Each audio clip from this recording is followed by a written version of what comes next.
সংক্ষিপ্ত কথা ভিতরেই শেষ করব।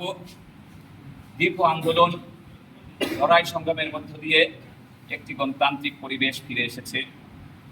দেশে নিরাপত্তা দেওয়ার জন্য আমার প্রধানমন্ত্রী জনাব তারেক রহমান সাহেব যখন দিন রাত পরিশ্রম করছে, তখন আমি ব্যক্তিগতভাবে নিজেই নিরাপত্তাহীনতার ভিতরে ভুগছি। গতকালকে দুপুর জোহর নামাজের জন্য আমি আমার চেম্বার থেকে বের হয়েছি। আমার চেম্বারটা আপনারা অনেকেই চেনেন, সবাই চেনেন, জনতা ব্যাংকের মোড়ে। আজান দিয়েছে, আমি 1:30টার সময় জামাতে ঢুকেছি। আমার সাথে সার্বক্ষণিক কিছু কর্মী থাকে, তারা বললো ভাই চেম্বারটা খোলা থাক, আমরা বসি। বসো। এতটাই পরিমাণ গরম ছিল যে আমি নামাজ পড়ে চেম্বারে আর ঢুকি নাই। না ঢুকে আমি চেম্বার বন্ধ করার জন্য বলে চলে আসছি। বাসায় গিয়ে আমার কাছে একটা ছেলে চিৎকার করে কাঁদছে, ভাই আমাকে প্রায় মেরেই ফেলেছিল। আমি কেন, কোথায়? বলে আপনার চেম্বারের ভিতরে। আমার চেম্বারের ভিতরে তোমাকে মেরে ফেলবে এমন কি সমস্যা?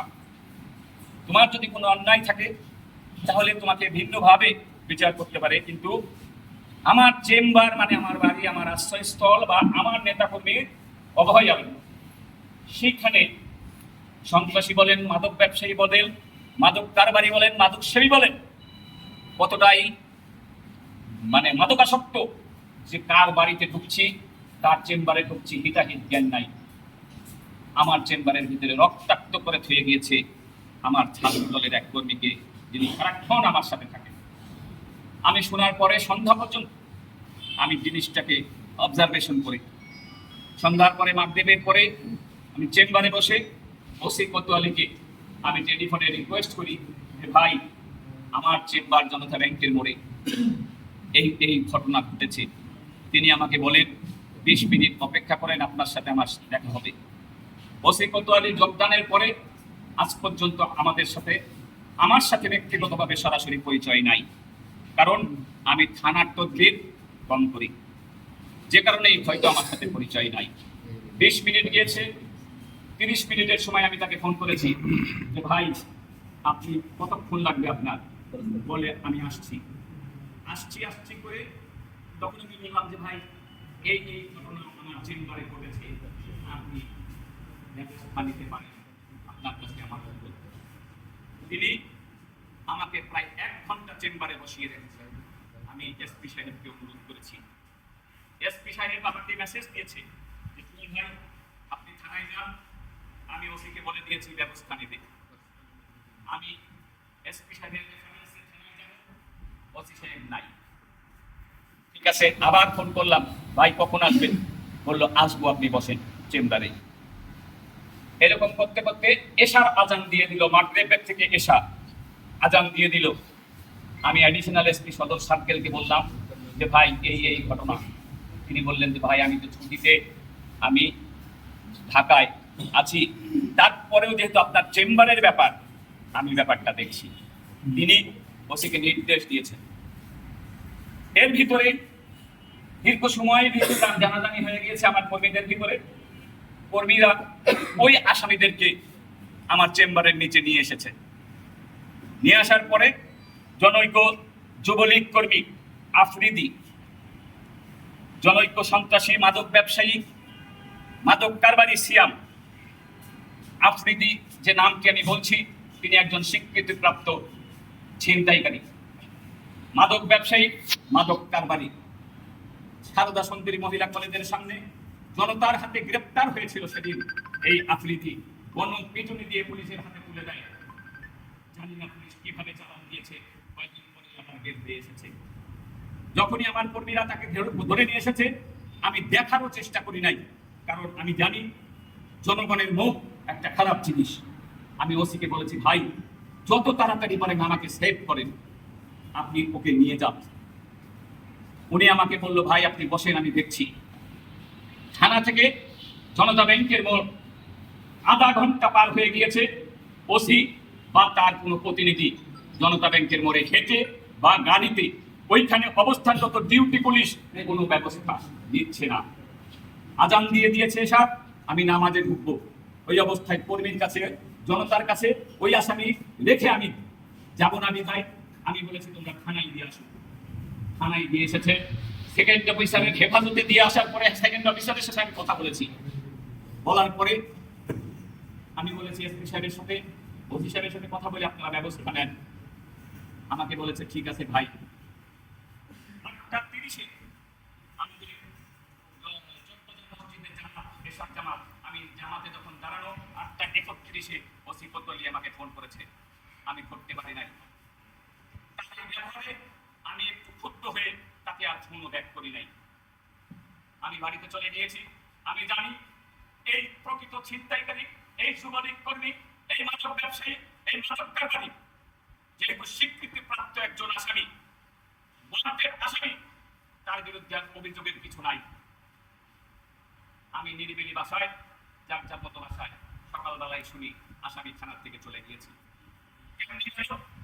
কোথায় গেল, কেন ছাড়লেন, কোনো ব্যাখ্যা নাই, কোনো ব্যাখ্যা নাই। উইদাউট ব্যাখ্যায় ওসি কোতোয়ালি একজন স্বীকৃতিপ্রাপ্ত সন্ত্রাসী, মাদক ব্যবসায়ী, মাদক কারবারি, ছিনতাইকারী তাকে ছেড়ে দিয়েছে।